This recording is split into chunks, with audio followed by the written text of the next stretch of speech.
Hi, fans of high-quality entertainment. I am ranking and reviewing all of Paul McCartney's albums, including Wings, and this one from 1986 is Press to Play. So my memory of this album is I didn't buy it. I stopped buying Paul McCartney albums after Tug of War in the 80s. So one of my memories of this back in 1986 was seeing it new in a record store in the racks. I did like the cover, even though it really doesn't relate to the music inside at all. But I had no interest in buying it because, like I said, I was done with Paul McCartney at this time. So I never heard this album for many, many years. And then a few years back, I have the series called Does This Album Suck? And I listened to this for the very first time. And at the end of listening to it, I didn't give it a very good review and I said the album sucked. And then, maybe a couple of years later, I was doing my first review of all of Paul McCartney's albums. And so I had to listen to this again. And I gave it a pretty decent review. I didn't think it sucked. So that shows you, right? If you listen to an album one time, give it another chance because you might end up liking it.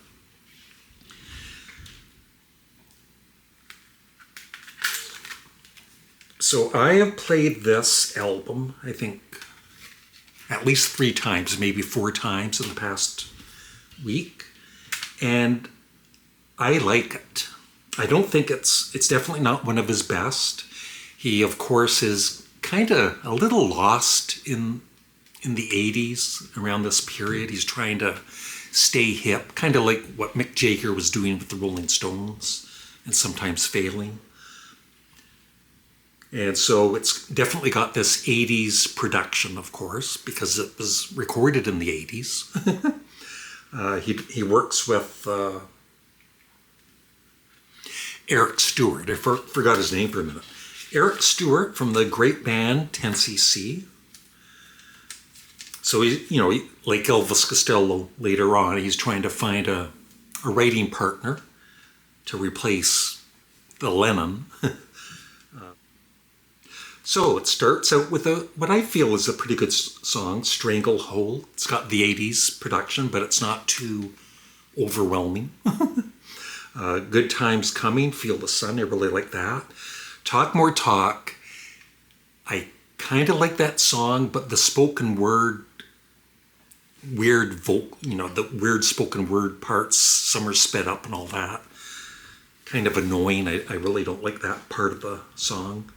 Footprints is good. Only Love Remains is a classic ballad by Paul. Press. I remember like I said, even though I had lost interest in Paul, seeing the video of Press back then. I liked the video and I did like the song. I think it's a good, catchy pop song. Angry with Phil Collins and Pete Townsend. That's what I love about Paul, his vocals. I don't think he's ever duplicated the vocals he does on Angry in any other song, just the way he sings that particular song. And so I like that. It's a good rocker. I wouldn't say it's a great rocker. And the same with Move Over Busker.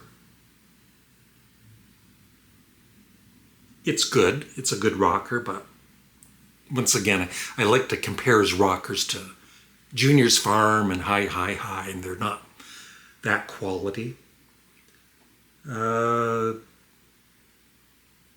However, Absurd, I kind of like that song to end the album.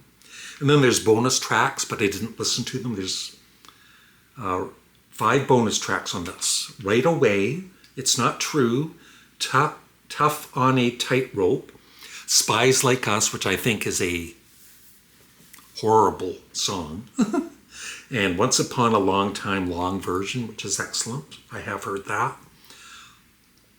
So overall, I think this is a good album from Paul for the 80s.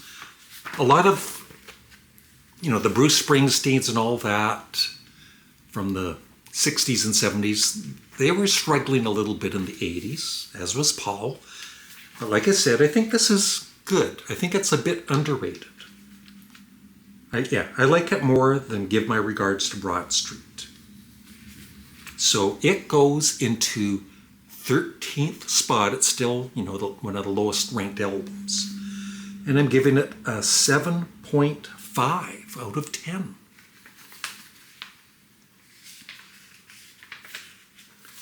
And that is it. I would love your thoughts on Press to Play in the comment section below.